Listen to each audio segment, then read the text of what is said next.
that, in my view, helps me to understand how, when something is coming into a toroidal moment, fractal toroidal moment that has a phase singularity, it can end up cohering electrons first by creating Cooper pairs 180 degrees out of phase, and because it is this phase singularity, they are forced to the same energy level. Now, obviously Ken Shoulders empirically observed that when an exotic vacuum object was forming, it would emit 2 kiloelectron-volt photons. And I am wondering whether that is the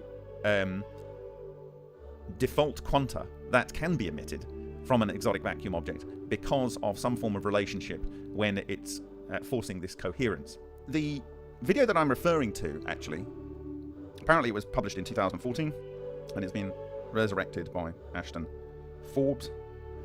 This is an overhead view. Apparently it's an IR image at night. I will say categorically that what I said to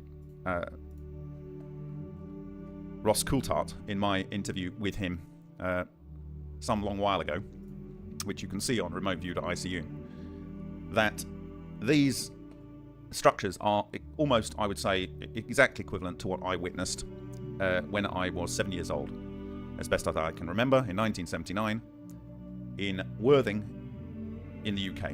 And my father asked me to come downstairs with my brothers and sister and asked us to look out west and up into the sky.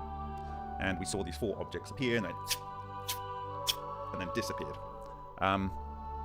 Only recently, when I've been talking about this, did I realise that due west of the house, which is 32 Offington Gardens, Worthing, West Sussex, United Kingdom, you can go and look it up on Google Maps. Due west of that is what was called Shoreham Airport. I think it's got a different name now, but you'll still find it if you look for Shoreham Airport. And it was the oldest purpose-built airport in the world. There was an airstrip made for the Wright brothers to land, I think, the year before, but this was a purpose-built airport. So if you're in the southeast of England, I recommend you go and see that. And it was literally due east in exactly the line that we witnessed this phenomena. And the phenomena were these balls, okay? And from my point of view, that was 1979. This is not new. And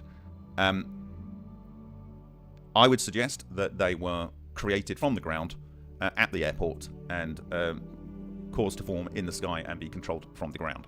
My conclusion is that they were some form of test of a weapon or a defensive measure, and it would make a lot of sense coming from that location. And for those people, you know, I hummed and hawed for the best part of 10 days on whether I was going to discuss this. And really, when I saw the Jeremy Rees interview and realized that this was a video from 2014, and with the context that I've just given you and what you see, and knowing that this can cause things to disappear, and when they tend to do that disappearance, they go in a flash, I was compelled to do this. So for those that like to attack the project when they feel that we're going off subject, I'm sorry for you, but I believe that this is fully on subject, and I think that at some point we've got to address ways in which this technology has been used,